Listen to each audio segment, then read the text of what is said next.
Section 1.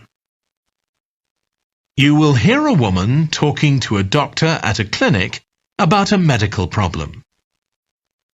First, you have some time to look at questions 1 to 4.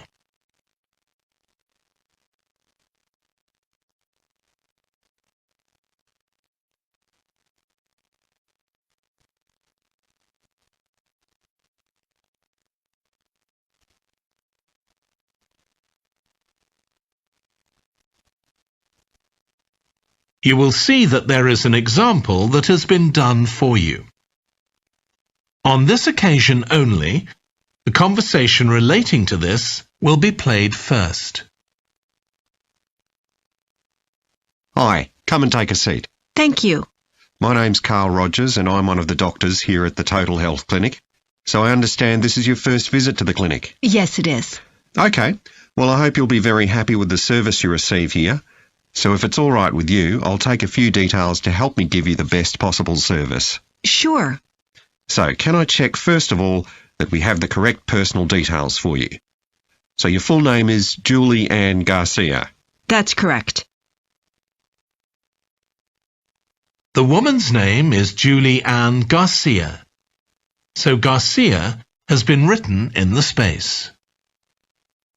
Now we shall begin.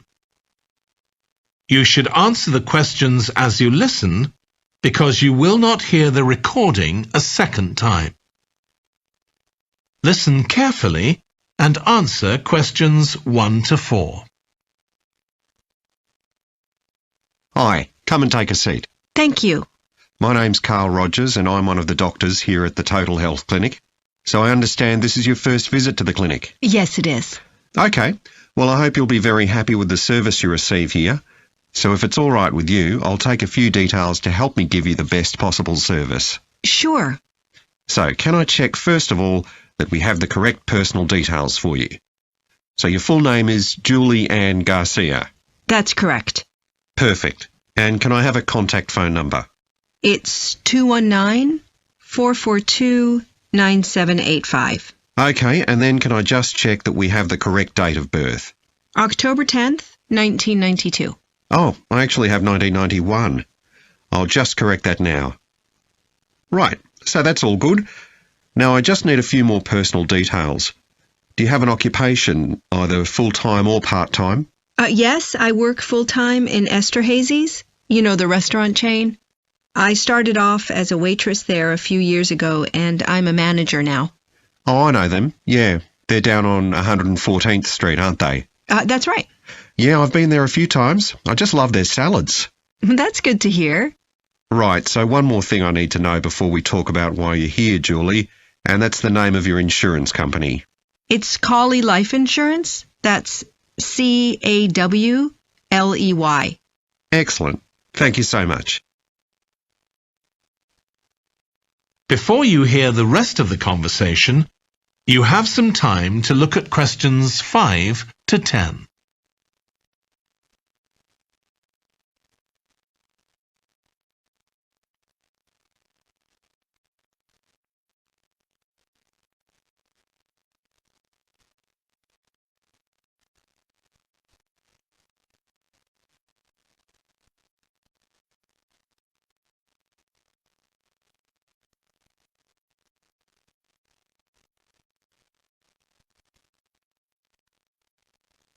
Now listen and answer questions 5 to 10.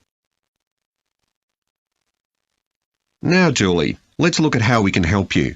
So tell me a little about what brought you here today. Well, I've been getting a pain in my knee, the left one.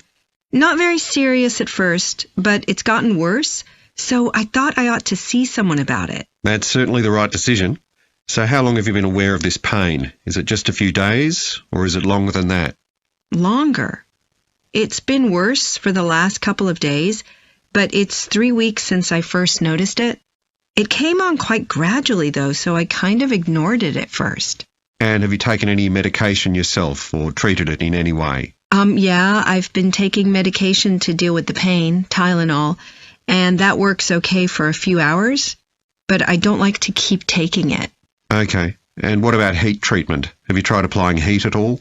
No, but I have been using ice on it for the last few days. And does that seem to help the pain at all? A little, yes. Good. Now, you look as if you're quite fit normally. I am, yes. So do you do any sport on a regular basis? Yes, I play a lot of tennis. I belong to a club, so I go there a lot. I'm quite competitive, so I enjoy that side of it as well as the exercise, but I haven't gone since this started. Sure. And do you do any other types of exercise? Yeah, I sometimes do a little swimming, but usually just when I'm on vacation. But normally I go running a few times a week, maybe 3 or 4 times. So your legs are getting quite a pounding, but you haven't had any problems up to now? No, not with my legs. I did have an accident last year when I slipped and hurt my shoulder, but that's better now. Excellent. And do you have any allergies? No, none that I'm aware of.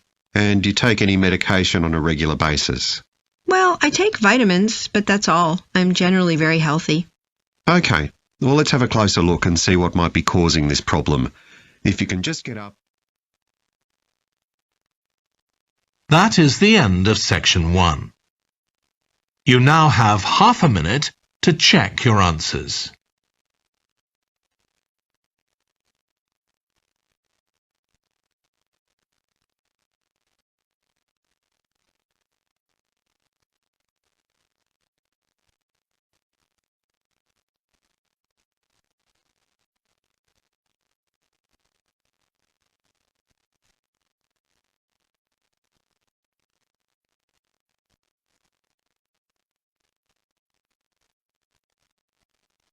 Now turn to section 2.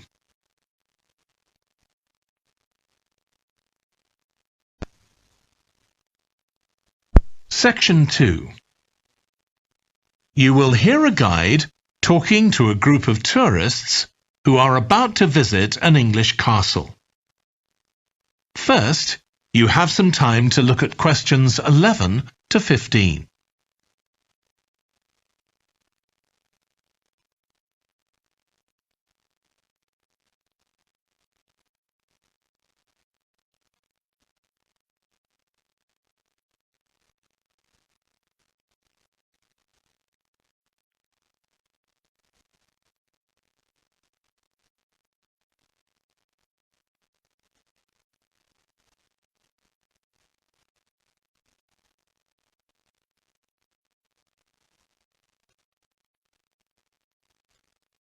Now listen carefully and answer questions 11 to 15.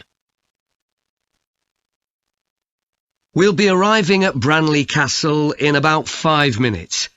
But before we get there, I'll give you a little information about the castle and what our visit will include. So, in fact, there's been a castle on this site for over 1100 years. The first building was a fort constructed in 914 AD for defence against Danish invaders by King Alfred the Great's daughter, who ruled England at the time. In the following century, after the Normans conquered England, the land was given to a nobleman called Richard de Vere, and he built a castle there that stayed in the de Vere family for over 400 years. However, when Queen Elizabeth I announced that she was going to visit the castle in 1576, it was beginning to look a bit run down. And it was decided that rather than repair the guest rooms, they'd make a new house for her, out of wood, next to the main hall. She stayed there for 4 nights, and apparently it was very luxurious. But, unfortunately, it was destroyed a few years later by fire. In the 17th century, the castle belonged to the wealthy Fennis family, who enlarged it and made it more comfortable. However, by 1982, the Fennis family could no longer afford to maintain the castle, even though they received government support, and they put it on the market. It was eventually taken over by a company who owned a number of amusement parks. But when we get there, I think you'll see that they've managed to retain the original atmosphere of the castle. When you go inside, you'll find that in the staterooms, there are lifelike moving wax models dressed in costumes of different periods in the past, which even carry on conversations together. As well as that, in every room, there are booklets giving information about what the room was used for, and the history of the objects and furniture it contains. The castle park's quite extensive. At one time, sheep were kept there, and in the 19th century the owners had a little zoo with animals like rabbits and even a baby elephant. Nowadays the old zoo buildings are used for public displays of paintings and sculpture. The park also has some beautiful trees, though the oldest of all, which dated back 800 years, was sadly blown down in 1987. Now, you're free to wander around on your own until 4:30, but then, at the end of our visit, we'll all meet together at the bottom of the great staircase. We'll then go on to the long gallery, where there's a wonderful collection of photographs showing the family who owned the castle 100 years ago having tea and cakes in the conservatory. And we'll then take you to the same place, where afternoon tea will be served to you. Before you hear the rest of the talk, you have some time to look at questions 16 to 20.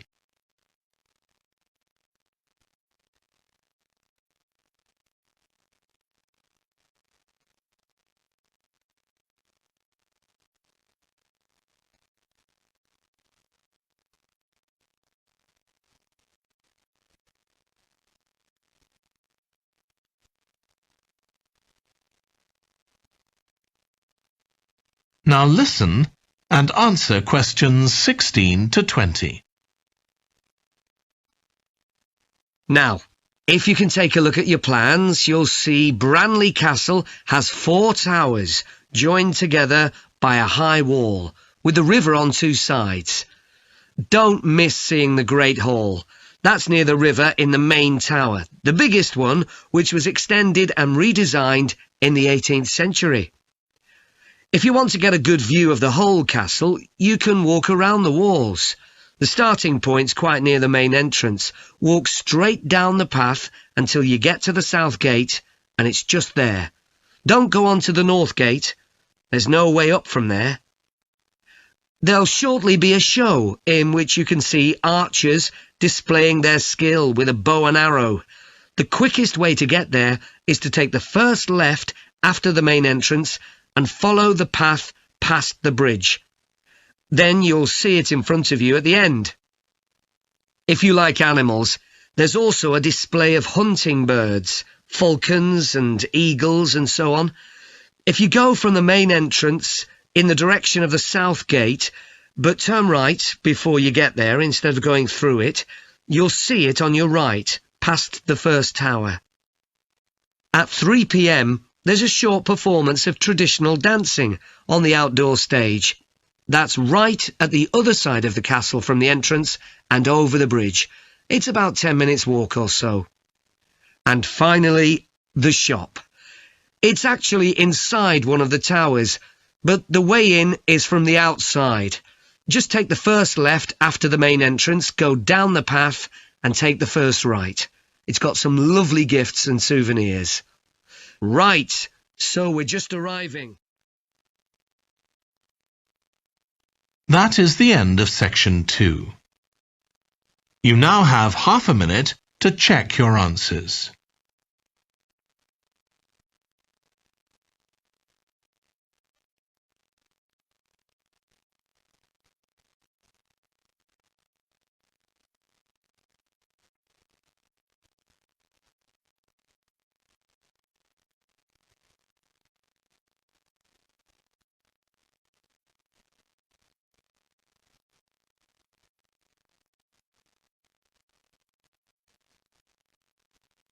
Now turn to section 3.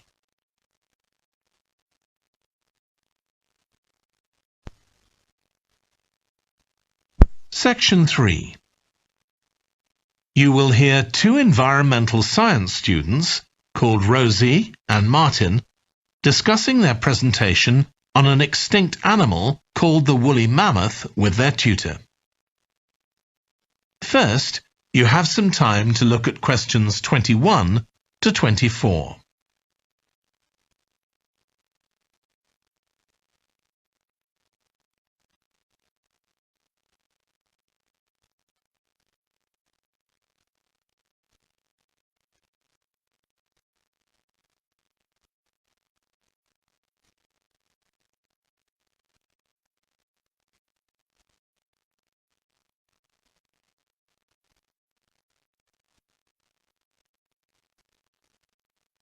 Now listen carefully and answer questions 21 to 24.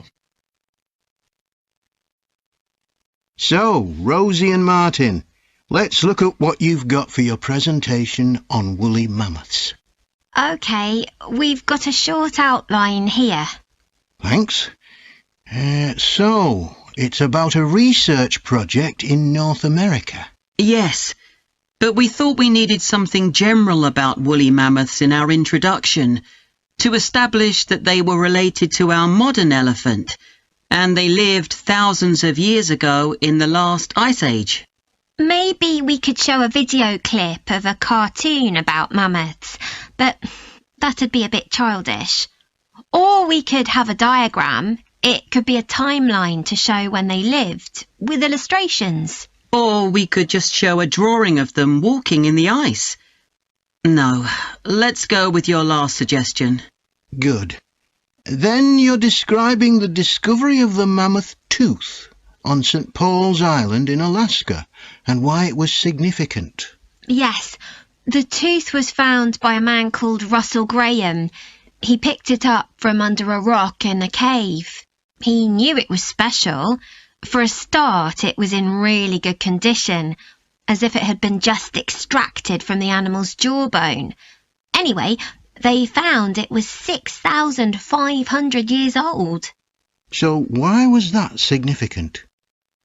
Well, the mammoth bones previously found on the North American mainland were much less recent than that, so this was really amazing.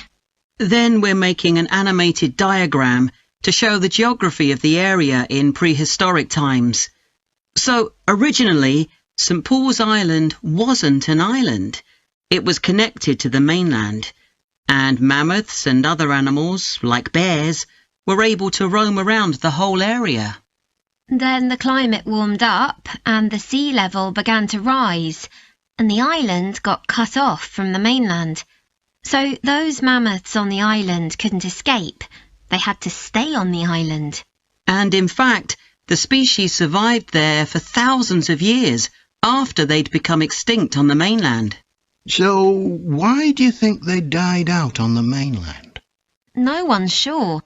Anyway, next we'll explain how Graham and his team identified the date when the mammoths became extinct on the island. They concluded that the extinction happened 5,600 years ago, which is a very precise time for a prehistoric extinction. It's based on samples they took from mud at the bottom of a lake on the island. They analysed it to find out what had fallen in over time, bits of plants, volcanic ash, and even DNA from the mammoths themselves. It's standard procedure, but it took nearly 2 years to do. Before you hear the rest of the discussion, you have some time to look at questions 25 to 30.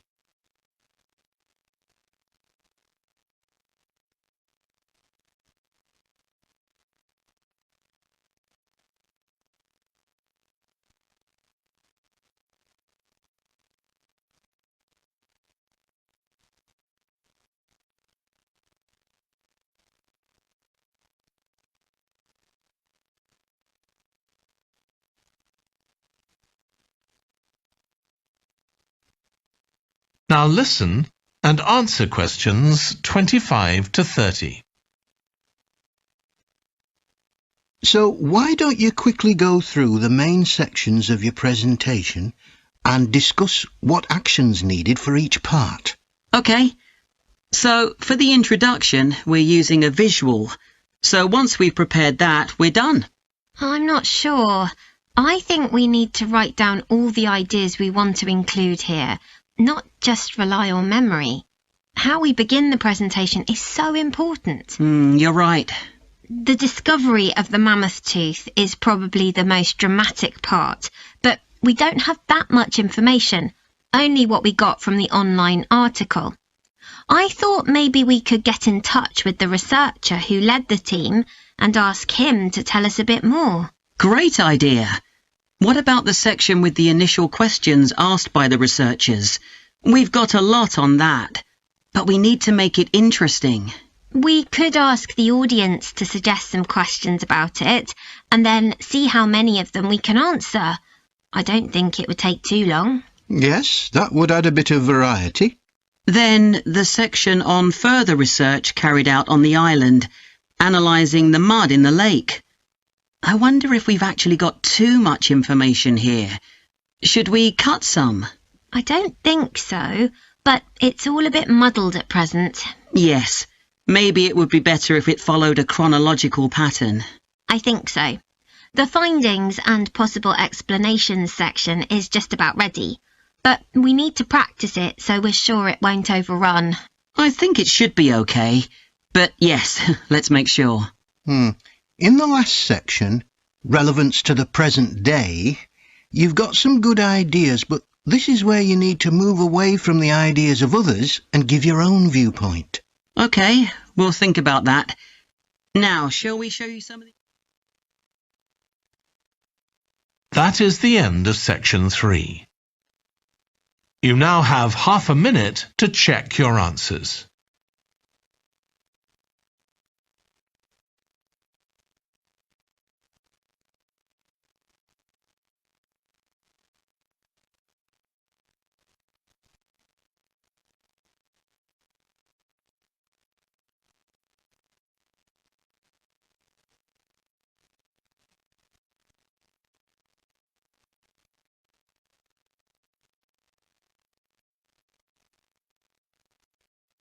Now turn to section 4.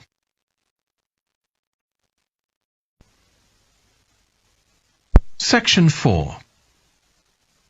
You will hear a lecture about the history of weather forecasting.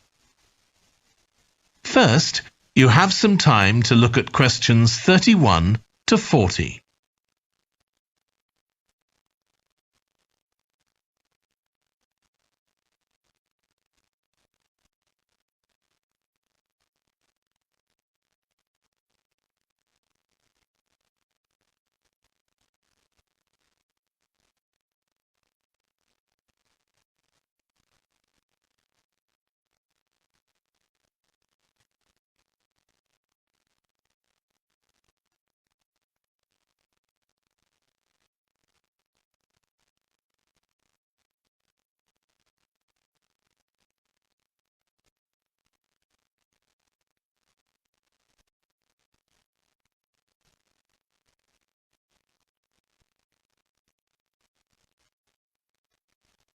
Now listen carefully and answer questions 31 to 40. In this series of lectures about the history of weather forecasting, I'll start by examining its early history. That'll be the subject of today's talk. Okay, so we'll start by going back thousands of years. Most ancient cultures had weather gods, and weather catastrophes, such as floods, played an important role in many creation myths. Generally, weather was attributed to the whims of the gods, as the wide range of weather gods in various cultures shows. For instance, there's the Egyptian sun god Ra, and Thor, the Norse god of thunder and lightning. Many ancient civilizations developed rites such as dances in order to make the weather gods look kindly on them. But the weather was of daily importance. Observing the skies and drawing the correct conclusions from these observations was really important. In fact, their survival depended on it. It isn't known when people first started to observe the skies, but at around 650 BC, the Babylonians produced the first short-range weather forecasts, based on their observations of clouds and other phenomena. The Chinese also recognized weather patterns, and by 300 BC, astronomers had developed a calendar which divided the year into 24 festivals, each associated with a different weather phenomenon. The ancient Greeks were the first to develop a more scientific approach to explaining the weather. The work of the philosopher and scientist Aristotle in the 4th century BC is especially noteworthy, as his ideas held sway for nearly 2,000 years. In 340 BC, he wrote a book in which he attempted to account for the formation of rain, clouds, wind, and storms. He also described celestial phenomena such as halos, that is, bright circles of light around the sun, the moon, and bright stars, and comets. Many of his observations were surprisingly accurate. For example, he believed that heat could cause water to evaporate, but he also jumped to quite a few wrong conclusions, such as that winds are breathed out by the earth. Errors like this were rectified from the Renaissance onwards.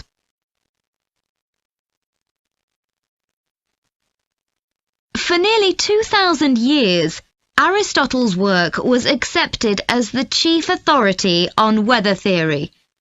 Alongside this, though, in the Middle Ages, weather observations were passed on in the form of proverbs, such as red sky at night, shepherd's delight, red sky in the morning, shepherd's warning.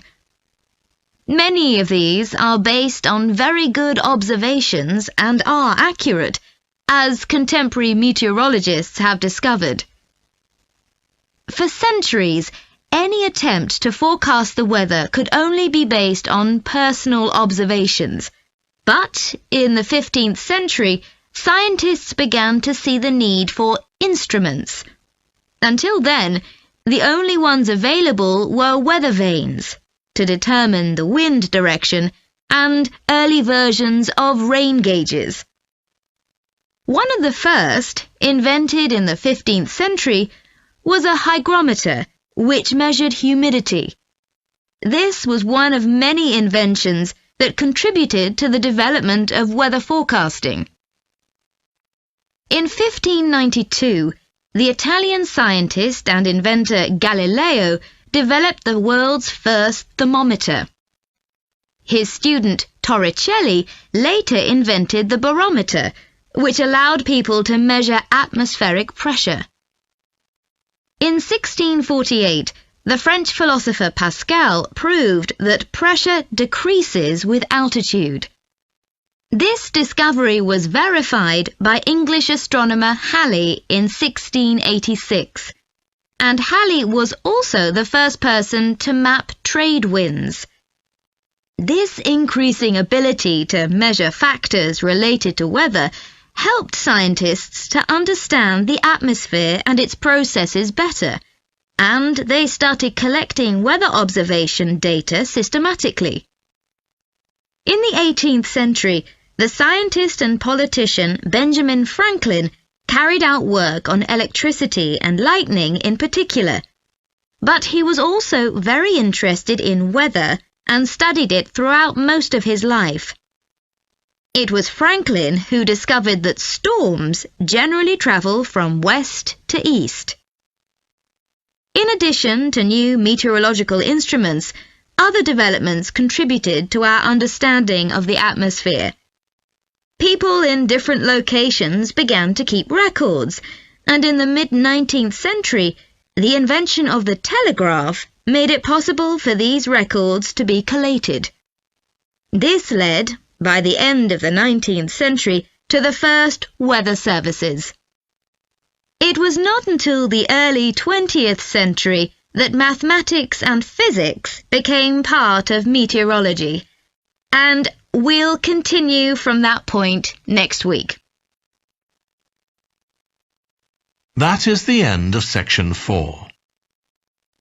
You now have half a minute to check your answers.